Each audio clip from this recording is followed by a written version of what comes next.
Le Seigneur soit loué. Amen. Moi aussi, je vous salue dans le nom du Seigneur Jésus-Christ. Nous saluons également tous ceux qui nous suivent en ligne.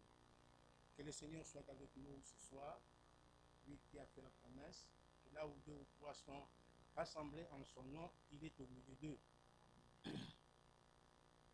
Moi aussi, j'étais grippé la semaine passée, vraiment fortement grippé, et grâce à vos prières, Dieu m'a relevé, m'a guéri. Que le Seigneur vous bénisse pour cela.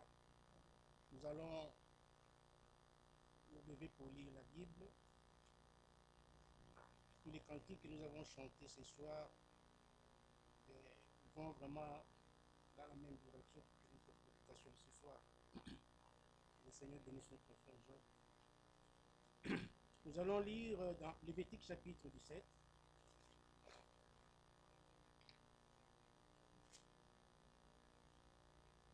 Lévitique chapitre 17, à partir du verset 10.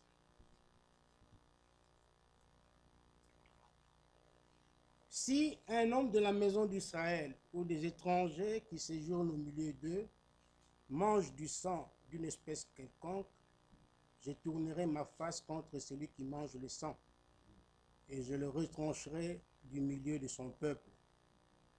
Car la vie de la chair est dans le sang. Je vous l'ai donné sur l'autel, afin qu'il serve d'expiation pour vos âmes. Car c'est par la vie que le sang fait l'expiation.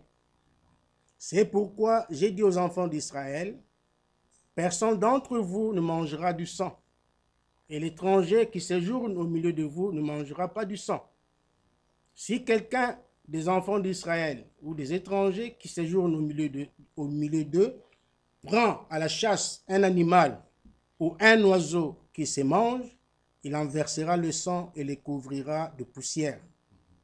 Car la vie de toute chair, c'est son sang qui est en elle.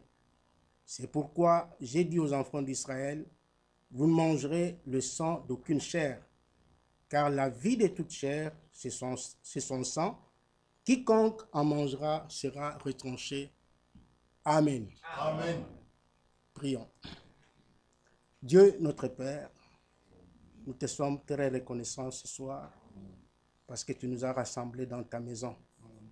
Seigneur, je ne suis pas digne de venir devant toi, Seigneur. Je ne suis pas non plus digne de me tenir devant ton peuple parce que je suis un homme pécheur que tu as sauvé par ta grâce. Mais c'est à cause, grâce au sang qui a été versé à la croix de Golgotha, que je peux me sentir joyeux et heureux d'être un de tes enfants, Seigneur. Et je pense que c'est le cas aussi pour mon frère et pour ma soeur ce soir. Seigneur, nous nous confions entre tes mains. Pardonne nos péchés, pardonne nos iniquités. Lave-nous avec le sang de Jésus-Christ. Purifie-nous de toutes les souillures de l'esprit et de la chair, ô Dieu, et reçois-nous dans ta présence ce soir. Envoie-nous le Saint-Esprit, Seigneur, pour qu'il nous conduise du début jusqu'à la fin. Et Seigneur, merci pour les cantiques qui sont montés vers toi ce soir, pour cette joie, pour cette allégresse que tu as mis dans le cœur de chacun de tes enfants, Seigneur. Bénis-nous par la parole que nous avons lue. Sois avec nous, conduis-nous, que ton Saint-Esprit nous parle ce soir, parce que nous sommes venus pour entendre ta parole, Seigneur. Nous ne sommes pas venus pour un homme. S'il y a quelqu'un malade au milieu de nous, puisses-tu le guérir, Seigneur. Si quelqu'un n'est pas encore sauvé, puisses-tu le sauver ce soir, Seigneur, parce que tu es le même hier, aujourd'hui et éternellement. Nous comptons sur toi, Seigneur. Assiste-nous en toutes choses et bénis-nous pour la gloire de ton Saint-Nom, au nom de Jésus-Christ. Amen. Amen. Vous pouvez vous asseoir.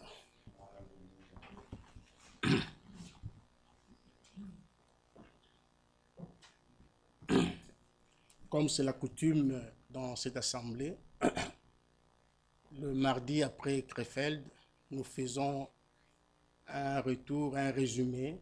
Nous revenons sur ce qui avait été dit à Krefeld. Il y a eu beaucoup de sujets qui ont été traités, comme la rédemption par le sang, comme la divinité, la nouvelle naissance.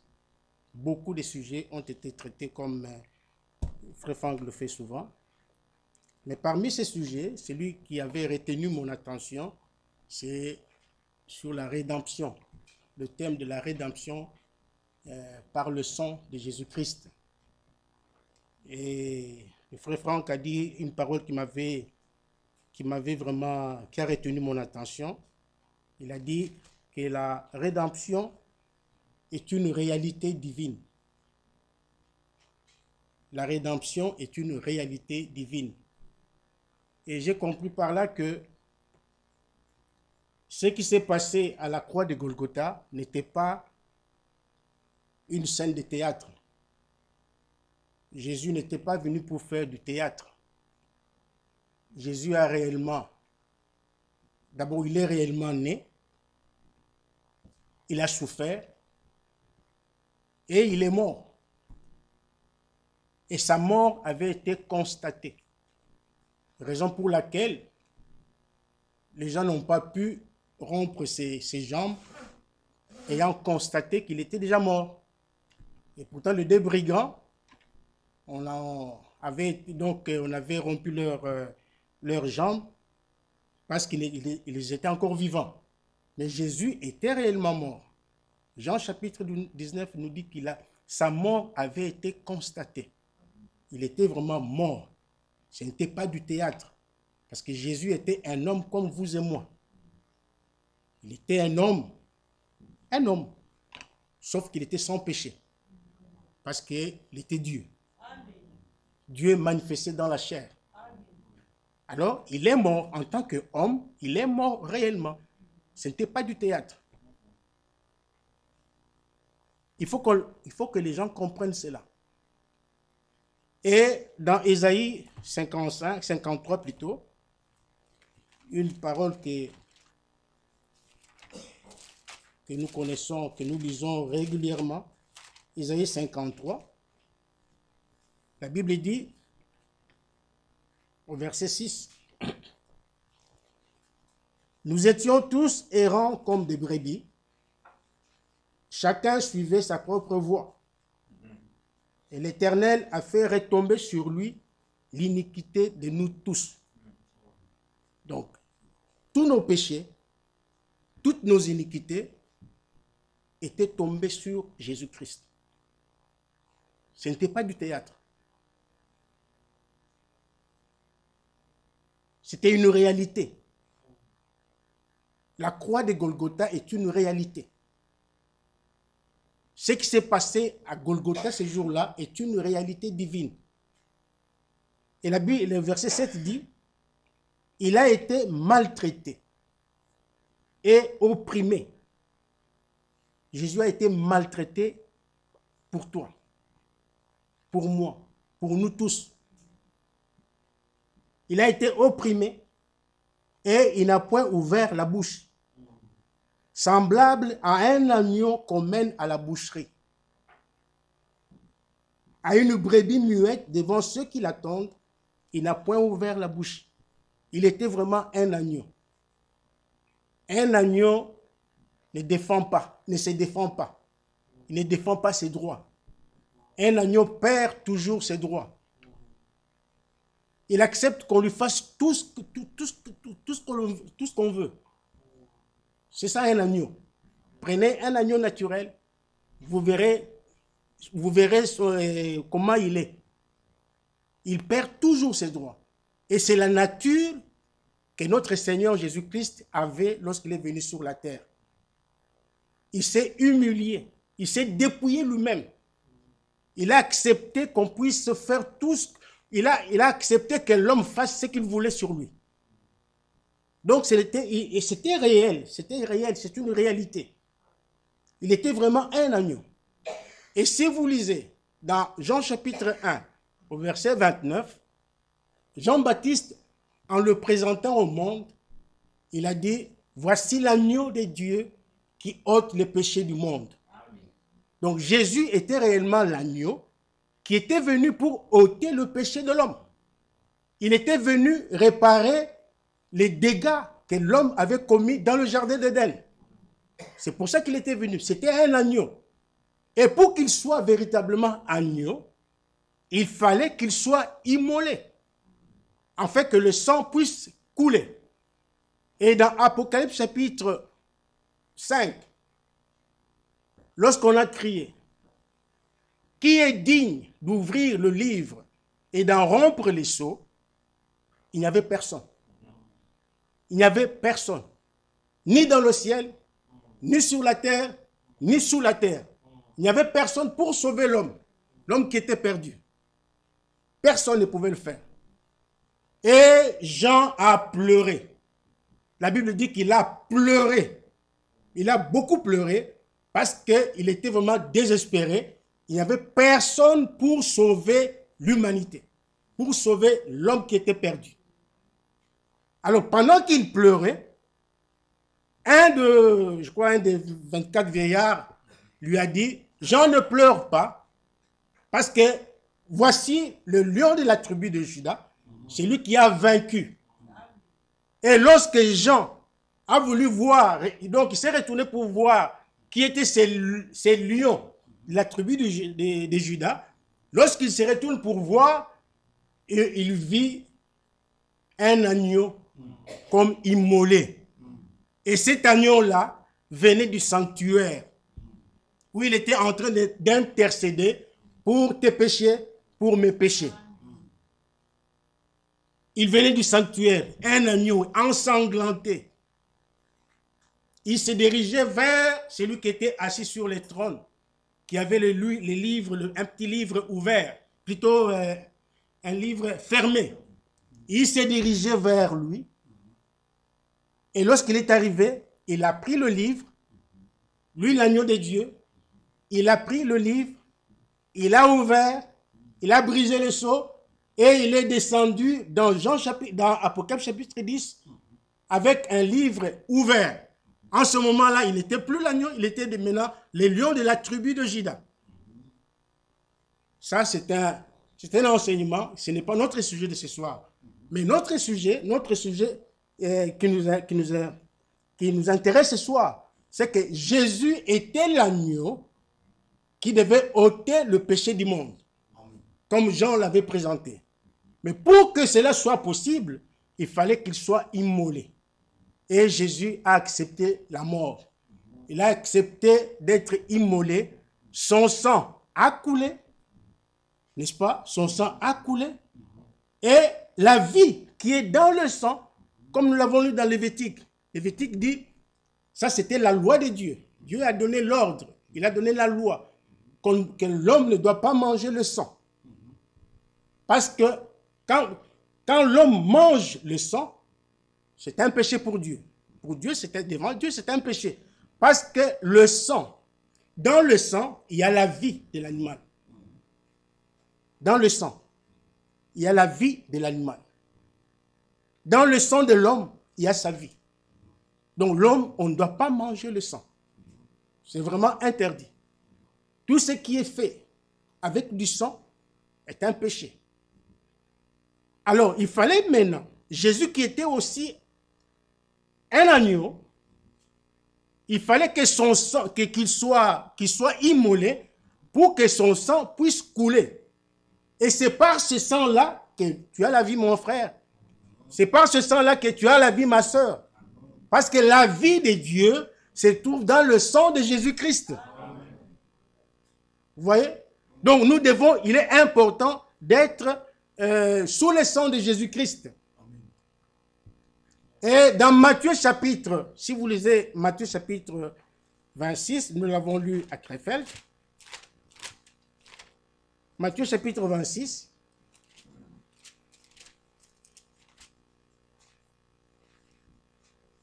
Le verset 28. Car ceci est mon sang. Commençons au verset 27. Il prit ensuite une coupe, et après avoir rendu grâce, il la leur donna en disant, buvez-en tous, car ceci est mon sang, le sang de l'alliance, qui est répandu pour beaucoup, pour le pardon des péchés. Amen. Amen. Donc le sang de Jésus-Christ n'a pas coulé en vain. Non. Le sang de Jésus-Christ n'a pas coulé en vain. C'était le sang de l'alliance. Dieu concluait une alliance avec son peuple, avec le pécheur. Donc, le sang de Jésus-Christ est vraiment important. C'est parce que c'est grâce à ce sang-là que tu es sauvé. C'est grâce à ce sang-là que nous avons la vie de Dieu. Parce que dans le sang, il y a la vie. Dans le sang de l'animal, il y a la vie. Dans le sang de l'homme, il y a la vie.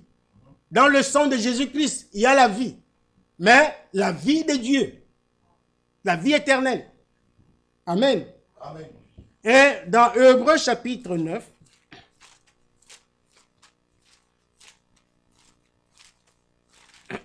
Hébreux chapitre 9,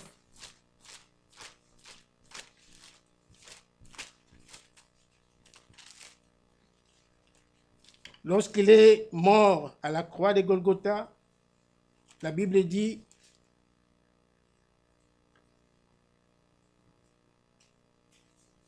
verset 11, à partir du verset 11. Mais Christ est venu comme un souverain sacrificateur des biens à venir.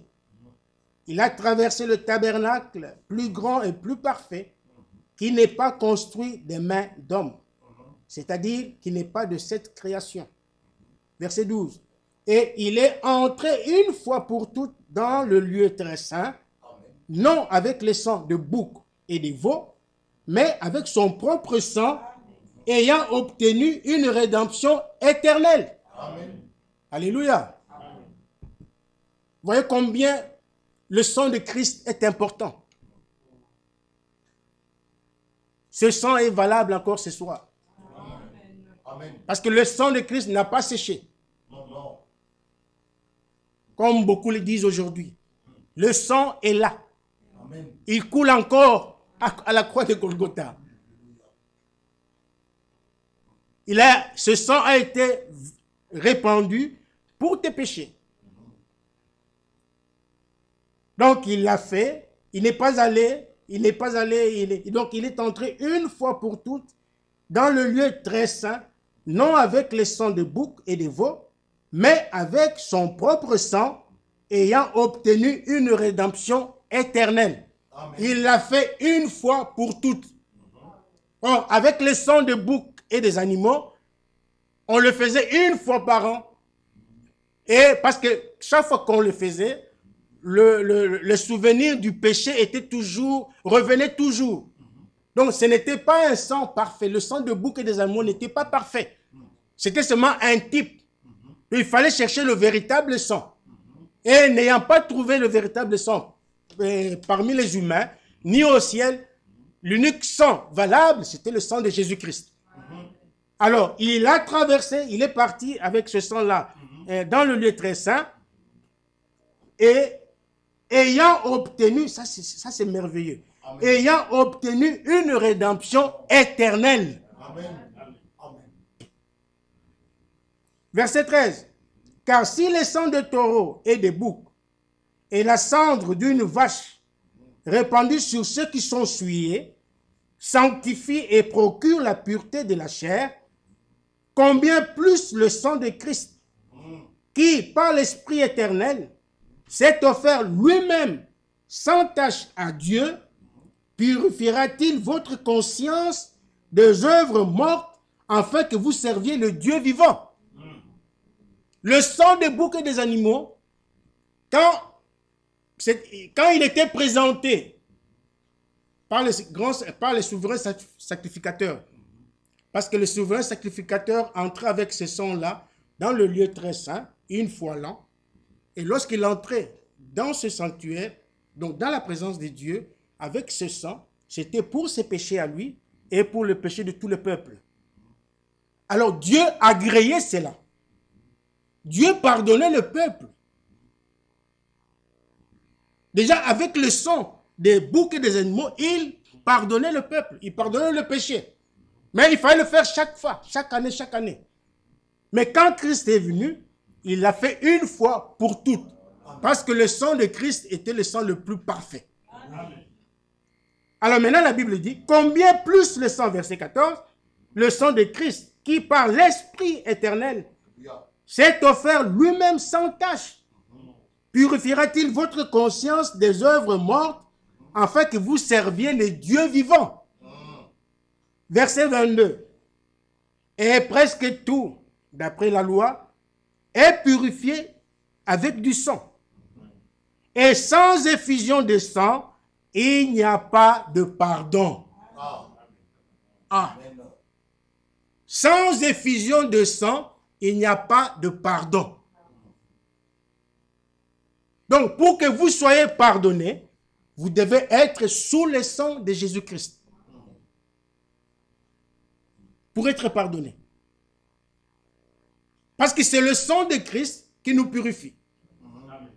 C'est le sang de Jésus-Christ qui nous lave, qui enlève tous les péchés en nous. Si quelqu'un n'est pas sous le sang de Jésus-Christ, il n'a pas le pardon de Dieu. Amen. Amen. Ésaïe 1, chapitre... Ésaïe 1...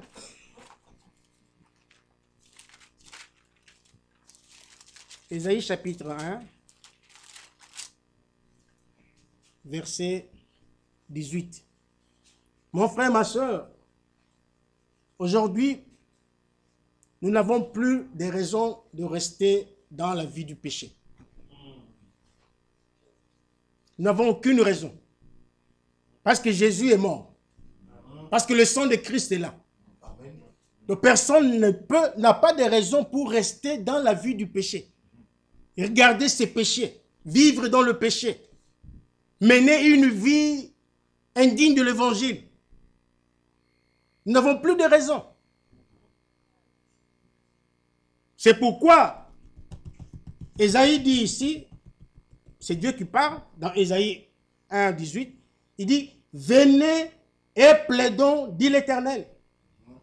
Si vos péchés sont comme le cramoisi, ils deviendront blancs comme la neige. Amen. Amen. Amen. S'ils sont rouges comme la pourpre, ils deviendront comme la laine. Donc Dieu a tracé une voie pour que l'homme puisse être sauvé. Amen. Dieu a tracé une voie pour que le péché de l'homme soit ôté. Amen. Et cette voie-là, c'est le sang de Christ. Il faut passer par ce sang-là. Il n'y a pas une autre voie. Il n'y a pas 2 voies, 3 voies. L'unique possibilité que l'homme a aujourd'hui, c'est se placer sous le sang de Jésus-Christ. Parce que c'est dans le sang de Christ qu'il y a la vie. Frère, tu peux me donner le petit tract là, indicateur. Merci.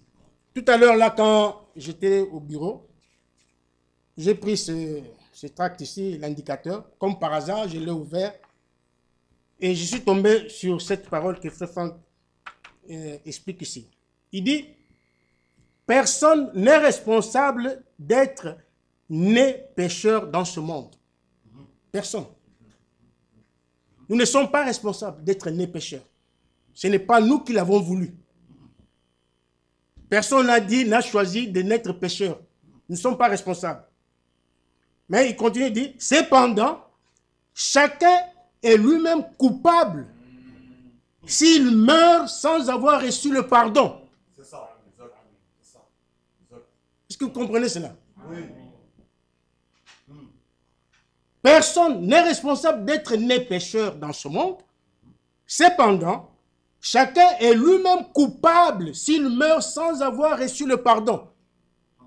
Parce que le pardon nous est accordé gratuitement. Amen. Par le sang de Jésus-Christ. Dieu lui-même a quitté son trône.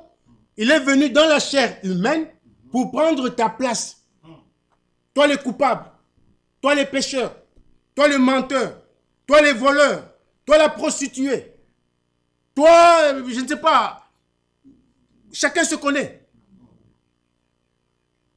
Mais Christ est venu, il a pris ta place, gratuitement.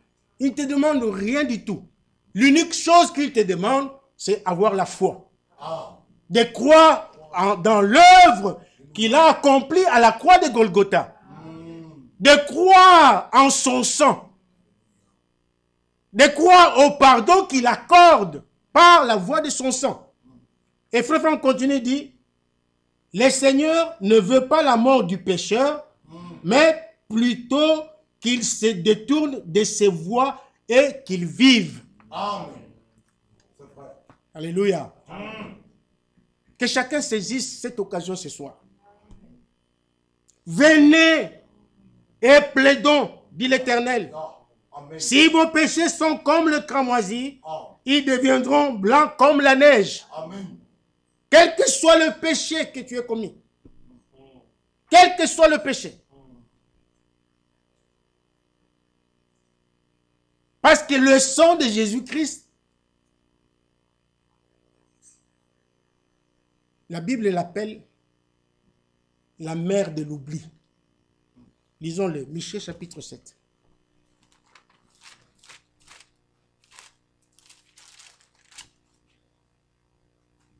Michée chapitre 7. Verset 18. Quel Dieu est semblable à toi, qui pardonne l'iniquité, qui oublie les péchés. Amen. Dieu oublie les péchés. Dieu, le Dieu du ciel, oublie les péchés. Mais l'homme, lui, n'oublie pas. L'homme, je peux te pardonner aujourd'hui. Je te pardonne parce que je t'aime. Vraiment, je te pardonne de tout mon cœur. Bon, et puis ça passe, nous sommes bien. Mais un jour, même 20 ans après, même 50 ans après, cela peut me revenir. Ah, frère Michel m'avait fait ceci. Ah, frère. Bon, oui, j'ai pardonné, c'est déjà passé. Mais ça revient. Ça peut revenir parce que je suis un homme. Mais ce qui fait la grandeur de Dieu, c'est lorsque Dieu peut oublier le péché de l'homme. Il oublie le péché de l'homme. Amen. C'est ça. C'est, mes frères et sœurs, tous les péchés que vous aviez commis. Mais le problème, hein, c'est la repentance. Amen. Le problème, c'est la repentance. Parce qu'il n'y a qu'une seule chose qui peut arrêter la colère de Dieu, c'est la repentance. Lorsque tu as commis un péché et que tu te répands sincèrement, Dieu oublie. Il oublie. Il te pardonne. Il oublie. Et c'est ça qui fait. Ce n'est pas du théâtre. Quelqu'un peut dire, oh, mais comment Dieu qui connaît tout, qui donc peut oublier. Dieu oublie. Il ne s'en souvient plus. Il a tout oublié. C'est ce que la Bible dit ici. Quel Dieu semblable à toi?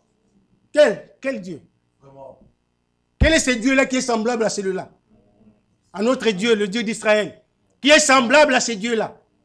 Quel Dieu est semblable à toi, qui pardonne l'iniquité, Amen. qui oublie les péchés Amen. du reste de ton héritage?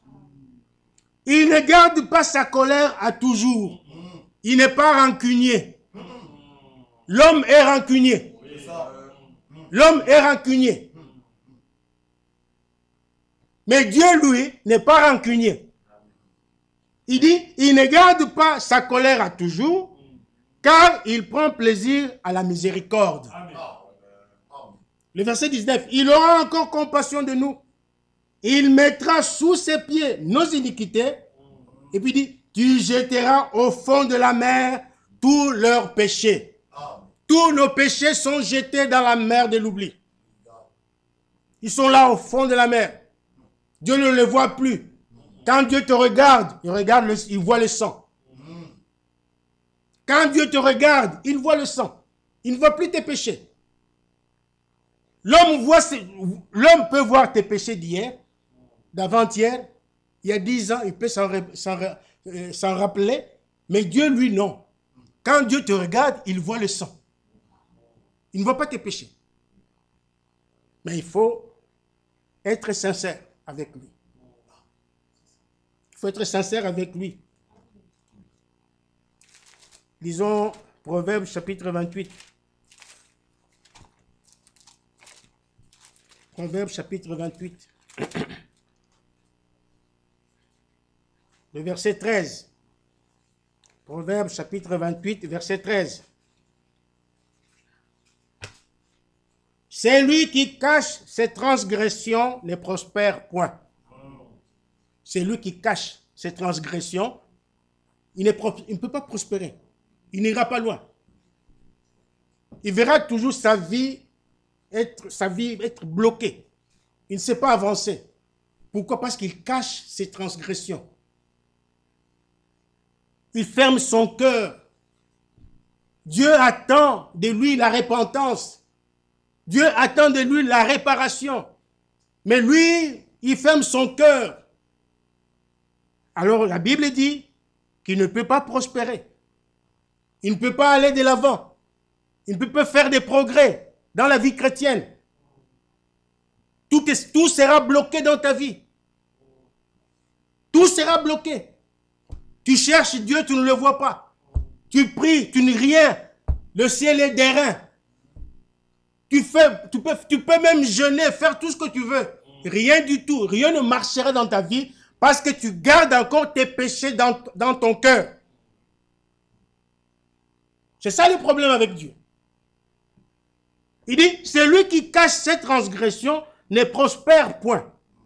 Mais celui qui les avoue et les délaisse obtient miséricorde. Amen.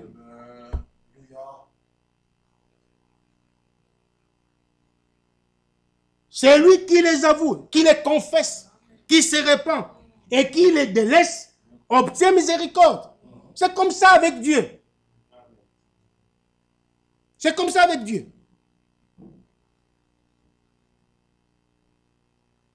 Verset 14. Heureux l'homme qui est continuellement dans la crainte, mais celui qui endurcit son cœur tombe dans le malheur.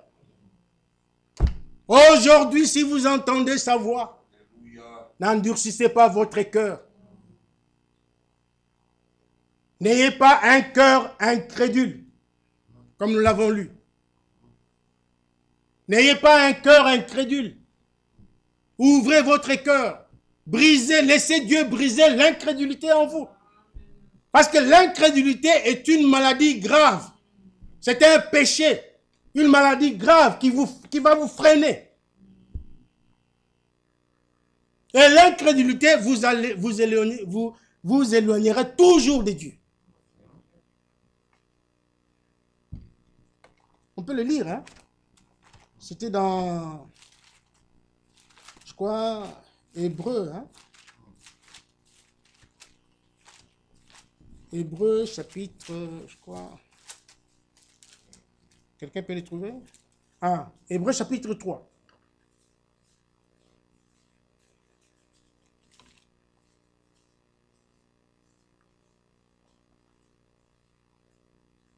On peut commencer au verset 7. C'est pourquoi, selon ce que dit le Saint-Esprit, aujourd'hui, si vous entendez sa voix, n'endurcissez pas vos cœurs, comme lors de la révolte, au jour de la tentation dans le désert, où vos pères me tentèrent pour m'éprouver et ils virent mes œuvres pendant 40 ans. Aussi, je fus irrité contre cette génération et je dis, ils ont toujours un cœur qui s'égare. Ils n'ont pas connu mes voies. J'ai juré donc dans ma colère, ils n'entreront pas dans mon repos. Verset 12. Prenez garde, frères, que quelqu'un de vous n'ait un cœur mauvais et incrédule au point de se détourner du Dieu vivant. Verset 15. Pendant qu'il est dit, aujourd'hui, si vous entendez sa voix, n'endurcissez pas vos cœurs comme lors de la révolte. Un peu plus loin, au verset 18. À qui jura-t-il qu'il n'entrerait pas dans son repos, sinon à ceux qui avaient désobéi? Aussi voyons-nous qu'ils ne purent y entrer à cause de leur incrédulité. L'incrédulité, mon frère, est une maladie. L'incrédulité est un péché. C'est ce qui s'est passé au ciel avec Lucifer. Il a été incrédule. Et Dieu l'a chassé. La désobéissance ne peut pas plaire à Dieu. Un vrai enfant de Dieu, c'est celui qui obéit à la parole de Dieu. Amen. Un vrai enfant de Dieu, c'est celui qui aime, qui aime plaire à Dieu. Nous l'avons lu aussi à Krefeld, Galates chapitre 1. Galates chapitre 1. Au verset 10. Et maintenant, et c'est la faveur des hommes que je désire, ou celle de Dieu? Est-ce que je cherche à plaire aux hommes? Si je plaisais encore aux hommes, je ne serais pas serviteur de Christ. Un vrai enfant de Dieu, son souci n'est pas de plaire aux hommes. Son souci n'est pas de plaire même à lui-même. Non. Son premier souci, son souci majeur est de plaire à son Dieu. Parce que c'est lui qui est son sauveur. Parce que c'est lui qui est son Seigneur. C'est lui qui bénit. Et Dieu ne bénit que lorsque tu obéis à sa parole. Lorsque tu désobéis à sa parole, Dieu ne peut pas te bénir. Non. Lisez Deutéronome 28. C'est 50-50. Donc, tu me donnes, moi aussi je te donne. C'est comme ça avec Dieu. Tu obéis à sa parole, lui aussi il te bénit. Mais si tu désobéis à sa parole, lui il ne peut pas te bénir. Amen. Amen. Vous êtes là? Oui, oui. Amen. Non. Que Dieu nous aide, mes frères et sœurs. Nous venons ici pour nous préparer. Nous venons ici pour aller au ciel. Et nous avons aussi entendu parler de la nouvelle naissance. La nouvelle naissance est une question très, très importante. Parce que sans la nouvelle naissance, personne ne peut comprendre les choses du royaume de Dieu. Sans la nouvelle naissance, personne ne peut entrer dans le royaume de Dieu. Jean chapitre 3.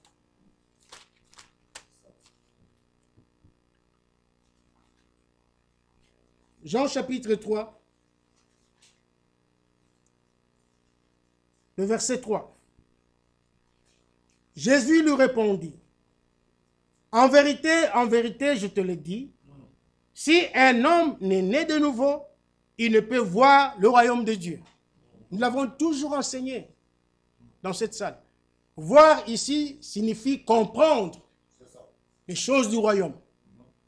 Donc pour comprendre les choses du royaume, il faut passer par la nouvelle naissance. C'est oui et amen. Il faut passer par la nouvelle naissance. Si tu n'es pas né de nouveau, tu ne comprendras jamais les choses du royaume. Tu seras toujours un homme de trouble. Tu viens à l'église, tu cherches querelle à tout le monde. Tu viens avec les désordres dans l'église. Tu viens pour critiquer. Tu viens pour dire n'importe quoi, chercher querelle à tous les enfants de Dieu dans l'église. Lorsqu'il y a un problème, c'est toujours toi. Quand tout le monde est né de nouveau dans une église comme celle-ci, il n'y aura pas de jalousie. Personne n'enviera l'autre. Les animosités, il n'y en aura pas. Des querelles, il n'y en aura pas. Des sectes. Toutes ces choses mauvaises-là dont nous avons parlé mardi passé.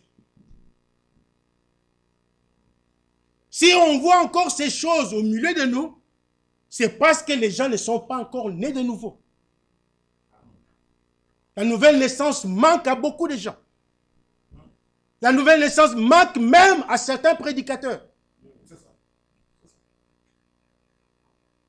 C'est pourquoi il y a du trouble dans l'église, par manque de nouvelle naissance. Il dit, verset 4, Nicodème lui dit, comment un homme peut-il naître quand il est vieux? peut-il rentrer dans le sein de sa mère et naître? Jésus répondit, en vérité, je te le dis, si un homme n'est né d'eau et d'esprit, il ne peut entrer dans le royaume de Dieu. Au verset 3, il s'agit de comprendre les choses du royaume. Mais au verset 5, il s'agit maintenant d'entrer dans le royaume. Donc pour entrer dans le royaume de Dieu, il faut naître de nouveau. Amen. Sans la nouvelle naissance, tu ne verras pas la gloire de Dieu. Sans la nouvelle naissance, tu n'entreras pas au ciel. C'est net et clair. Verset 6. Ce qui est né de la chair est chair, et ce qui est né de l'esprit est esprit. Ne t'étonne pas que je t'ai dit, il faut que vous naissiez de nouveau. C'est à l'impératif. C'est une obligation. Il faut que vous naissiez de nouveau. Dieu, ici, le Seigneur nous dit, tu peux naître de nouveau. Non. Il dit, si tu veux, tu peux naître de nouveau. Non, non, non, non, non, non. C'est un ordre. Si tu veux aller au ciel, tu dois naître de nouveau. Et la nouvelle naissance passe toujours par l'obéissance à la parole de Dieu. C'est par la parole de Dieu que nous naissons de nouveau. Nous sommes engendrés par la sémence incorruptible. Jacques chapitre 1, nous l'avons lu à Krefeld. Jacques chapitre 1, verset 18. Il nous a engendrés, selon sa volonté, par la parole de vérité, afin que nous soyons en quelque sorte les prémices de ces créatures. Donc Dieu nous engendre, comme il a engendré son Fils Jésus-Christ, par sa parole. Nous aussi nous sommes engendrés par la parole de Dieu, par la parole de vérité, pas n'importe quelle parole, mais par la parole de vérité. Et la parole de vérité ne sort que dans la bouche du Dieu Tout-Puissant. Et il a des hommes sur la terre, des serviteurs qu'il a choisis, qui, par leur bouche, sortent la parole de Dieu. Rappelez-vous la reine, comment ça s'appelle, la veuve de Sarepta. Elle a dit une parole merveilleuse à Élie. Elle a dit, je reconnais maintenant. Je peux lire ça. Hein? C'est un roi.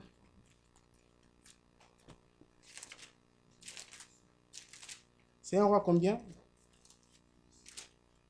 Un roi 17. Un roi 17, le verset 24. Et la femme dit à Élie, je reconnais maintenant que tu es un homme de Dieu et que la parole de l'Éternel dans ta bouche est vérité. Amen. L'homme ne vivra pas de pain seulement, mais de toute parole qui sortira de la bouche de Dieu. Nous sommes nés de nouveau par la parole de Dieu. C'est ce que Jacques nous dit ici. Il nous a engendrés selon sa volonté par la parole de vérité, afin que nous soyons en quelque sorte les prémices de ces créatures. Nous venons à l'église pour apprendre la volonté de Dieu. Nous venons à l'église pour connaître les voies de Dieu. Et la recommandation que Dieu nous fait est d'obéir à sa parole. Amen. Pas à une portion de la parole, mais à toute la parole de Dieu. Amen. Parce qu'il ne donne le Saint-Esprit qu'à ceux qui lui obéissent. Amen. Si tu n'obéis pas Dieu, tu prends une partie de la parole, tu dis que ça me va, une autre partie, bon, ça c'est pour eux. Là, le Saint-Esprit ne viendra pas. On ne se moque pas de Dieu. Et on ne peut pas tromper Dieu. On ne peut pas tromper Dieu. On ne peut pas marchander avec Dieu. Le roi, comment il s'appelle encore? Le roi, le roi Saül. Le prophète lui a donné les instructions divines. Il lui a dit ce qu'il devait faire. Mais cet homme-là a obéi à une partie de la parole de Dieu et il a négligé une autre partie de la parole de Dieu. Il a négligé. Il croyait que c'était un jeu. Mais le prophète Samuel était venu avec ainsi dit le Seigneur. Il dit, puisque tu as rejeté, il n'a pas dit puisque tu as rejeté une partie de la parole, mais il a dit, puisque tu as rejeté la parole de l'Éternel, Dieu aussi te rejette comme roi. Dieu l'avait rejeté. Dieu l'avait rejeté. Comme il peut te rejeter aussi, toi, ce soir.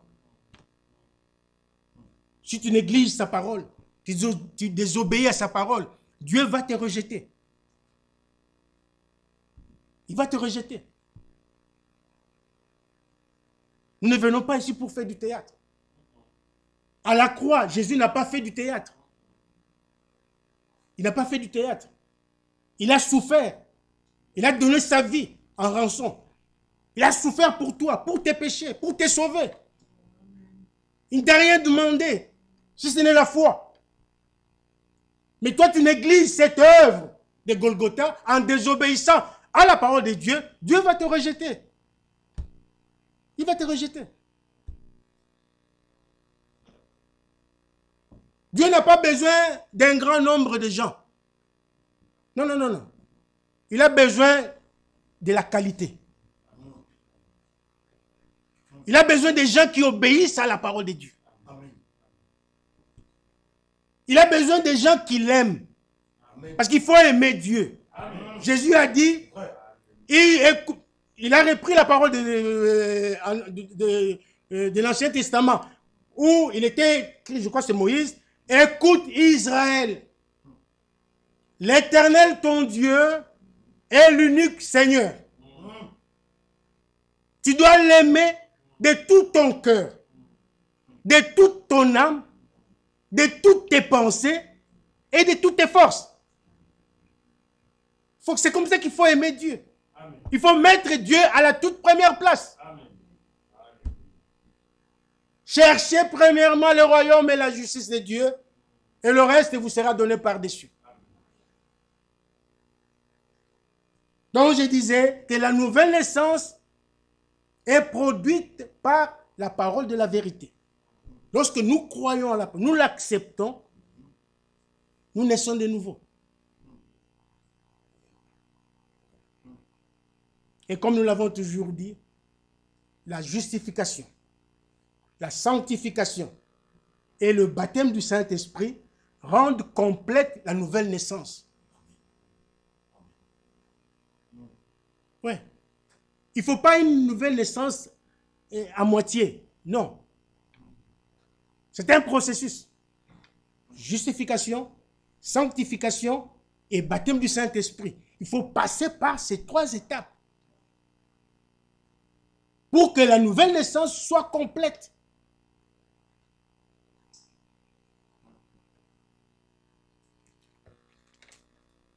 « 1 Pierre 1, verset 23. «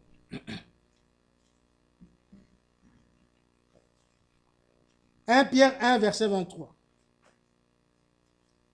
Puisque vous avez été régénérés. » Nous commençons au verset 22. « Ayant purifié vos âmes en obéissant à la vérité, pour avoir un amour fraternel sincère, aimez-vous ardemment les uns les autres de tout votre cœur, puisque vous avez été régénérés, non par une sémence corruptible, mais par une sémence incorruptible, par la parole vivante et permanente de Dieu. Ceux qui sont nés de nouveau s'aimeront. Amen. Les enfants de Dieu qui sont réellement nés de nouveau, il y aura de l'amour. Ils doivent s'aimer. Parce qu'ils ont la sémence de Dieu en eux. Ils ont l'amour divin en eux.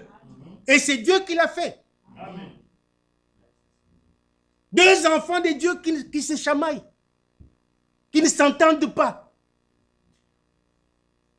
C'est pas normal. Il y a quelque chose qui ne va pas. C'est pas possible. La jalousie, les rancœurs, et toutes ces choses-là. Non, ça ne doit pas exister au milieu des enfants de Dieu. Amen. Si nous sommes réellement nés de nouveau, nous devons nous aimer les uns les autres. D'un amour sincère, d'un amour vrai. Amen. Il n'y aura pas de cachotterie entre nous. Des critiques. Ces choses-là doivent quitter l'église du Dieu vivant.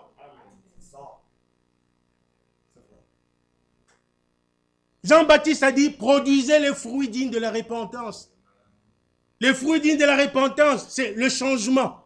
Il faut qu'on voie un changement radical dans ta vie. Toi qui dis que tu crois, je crois en Jésus-Christ, je crois en la parole, je crois au message.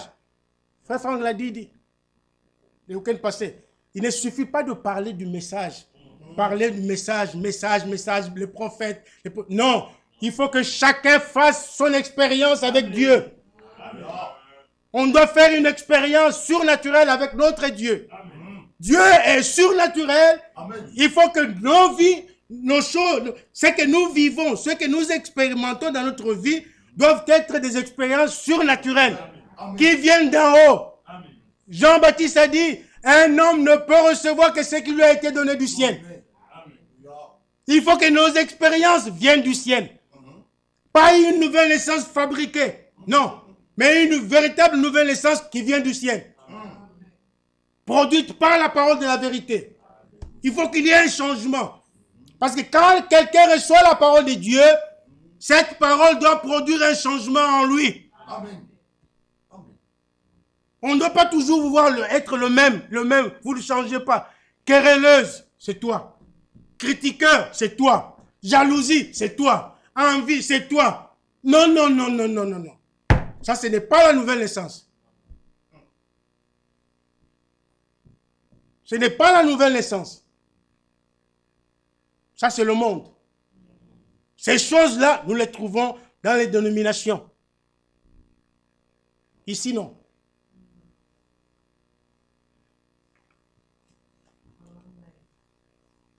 Puisque vous avez été régénérés, non par une sémence corruptible, mais par une sémence incorruptible, par la parole vivante et permanente de Dieu. Verset 25. Mais la parole du Seigneur demeure éternellement, et cette parole est celle qui vous a été annoncée par l'Évangile. Jean chapitre 1. Jean chapitre 1. Verset 12. D'abord verset 1. Au commencement était la parole, et la parole était avec Dieu. La parole était avec Dieu, et la parole était Dieu. Amen. Amen. Verset 4. En elle était la vie, et la vie était la lumière des hommes. Dans la parole, il y a la vie. Dans le sang, il y a la vie. En Jésus, il y a la vie. Maintenant, le verset 12 dit, verset 11, elle est venue chez les siens, et les siens ne l'ont point reçue. Ils n'ont pas reçu la parole de Dieu. Ils n'ont pas reçu cette lumière, parce que la parole de Dieu est une lumière. Mais le verset 12 dit, mais à tous ceux qui l'ont reçu, as-tu reçu la parole de Dieu, ma soeur? As-tu reçu la parole de Dieu, mon frère? À tous ceux qui l'ont reçu, à ceux qui croient en son nom, amen. Écoutez ce qu'elle fait. Elle a donné le pouvoir de devenir enfant de Dieu. Amen. Donc la parole de Dieu que tu as reçue doit te donner le pouvoir de devenir enfant de Dieu. Amen. Elle ne vient pas pour te donner le pouvoir de critiquer les gens, non. De jalouser les gens, de calomnier les gens. Mais elle doit te donner le pouvoir de devenir enfant de Dieu, n'est-ce pas? Lesquels sont nés, non du sang, ni de la volonté de la chair, ni de la volonté de l'homme, mais de Dieu. Voilà l'importance de la parole de Dieu. Et nous avons lu, le frère Michel a lu, dans Jérémie chapitre 1, versets 11 et 12. Dieu pose la question à Jérémie. Que vois-tu, Jérémie? Il dit, je vois une branche d'amandier. Dieu lui dit, tu as bien vu, Jérémie, car je veille sur ma parole pour l'exécuter. Amen. Dieu veille sur sa parole pour l'exécuter. Amen. Vous êtes là? Amen. Dieu veille sur sa parole pour l'exécuter. Mais maintenant, nous avons dit tout à l'heure que la parole que nous avons reçue. Donc, si nous avons la parole de Dieu en nous, si nous avons réellement reçu sa parole en nous, elle est en nous. Alors Dieu, en veillant sur sa parole, il veille automatiquement sur toi aussi. Amen. Parce que lui, il voit la parole ici. Où est sa parole? Il dit, ah, ma parole est dans Bovic. Alors comme Bovic est porteur de sa parole, alors il doit automatiquement, en veillant sur sa parole, il veille aussi sur Bovic. Vous voyez combien Dieu est bon. L'ange de l'Éternel campe autour de ceux qui les craignent. Et il les délivre du danger. Amen. C'est ça. Croyez à la parole de Dieu. Recevez la parole de Dieu en vous. Si vous avez en vous sa parole, en veillant sur elle, il veillera aussi sur vous. C'est lui qui vous sauve. Il vous donne le salut. Il vous guérit de toutes les maladies. Il vous délivre des mauvais esprits. Alléluia. Amen. Faisons-lui confiance. Le sang est encore là. Aujourd'hui, si vous avez des péchés en vous, mes frères et sœurs, si dans cette salle, quelqu'un se reconnaît pécheur, qu'il a encore un péché non confessé, aujourd'hui, c'est une occasion pour lui.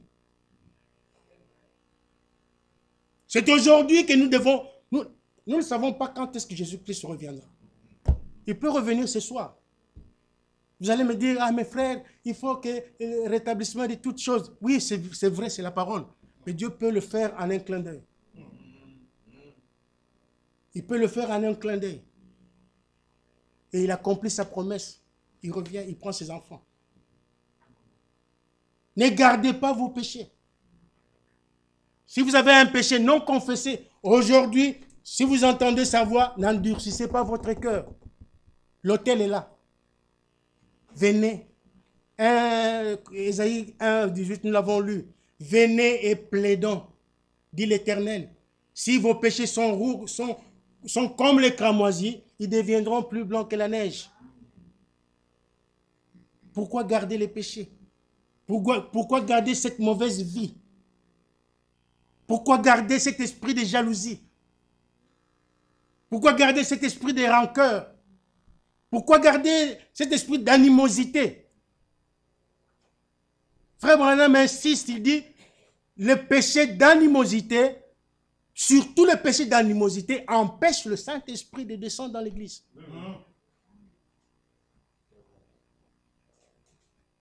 Et ailleurs, il dit, les jours de l'enlèvement, il y aura des églises. À partir du pasteur, jusque-là, personne ne sera enlevé.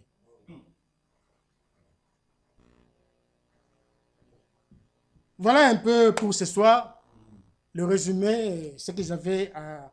Il y a eu beaucoup de choses qui ont été dites, beaucoup en tout cas, de très bonnes choses, mais j'étais beaucoup plus intéressé à la rédemption. La rédemption est une réalité divine. Ce que Jésus a fait à la croix n'était pas un théâtre. Ce que Jésus a fait à la croix était une réalité. Le salut est une réalité. Alléluia. Amen. Le salut est une réalité. Le pardon des péchés est une réalité. Et pour terminer, lisons Nous l'avons toujours lu. Actes chapitre 2, le jour de la Pentecôte. Au verset 37, la Bible dit, après avoir entendu ces discours, donc c'était la prédication de Pierre, ils eurent le cœur vivement touché. Ils étaient vraiment touchés dans leur cœur. Parce que Dieu aime le cœur contrit. Il aime le cœur brisé. Ils avaient reconnu leur tort. Ils avaient reconnu leur péché. Ils se sont rendus compte qu'ils avaient commis un péché de crucifier le Fils de Dieu, le Messie, qui était venu pour eux, pour leur salut. Ils l'ont fait par négligence. Alors lorsqu'ils ont entendu la parole de la vérité, la Bible dit qu'ils eurent le cœur vivement touché et ils dirent à Pierre et aux autres apôtres, « Hommes, frères, que ferons-nous » En d'autres termes, que ferons-nous pour être sauvés? Parce que Pierre leur a montré le sang. Il leur a montré ce qui s'était passé à la croix de Golgotha. Il leur a dit que c'était une réalité divine. Il leur a montré que Jésus n'avait pas fait du théâtre. Celui que vous avez crucifié, c'est lui votre sauveur. Alors maintenant, que ferons-nous pour être sauvés? Pierre ne pas aller par 4 chemins. Il dit au verset 38, « Répentez-vous et que chacun de vous soit baptisé au nom du Seigneur Jésus-Christ pour la rémission de vos péchés et vous recevrez le don du Saint-Esprit. » Alléluia. Amen. Et le verset 39, il dit, « Car la promesse, donc la promesse du Saint-Esprit, est pour vous, pour vos enfants, et pour tous ceux qui sont au loin, en aussi grand nombre que le Seigneur notre Dieu les appellera. » Donc c'est comme un chèque en blanc. Comme un chèque en blanc. Donc ça n'a pas de limite. Depuis la Pentecôte jusqu'à ce jour, l'action du Saint-Esprit ne s'est jamais arrêtée dans son Église. Dieu, même ce soir, baptise du Saint-Esprit. Dieu, même ce soir, il pardonne le péché. Dieu, même ce soir, il sauve, il délivre. Aujourd'hui, il délivre. Son sang est là. Son sang a coulé pour tes péchés. Et dans son sang, il y a la vie. La vie de Dieu est dans son sang. Et ce sang a coulé pour toi. Alléluia. Amen. Que le Seigneur vous bénisse. Amen. Frère Michel.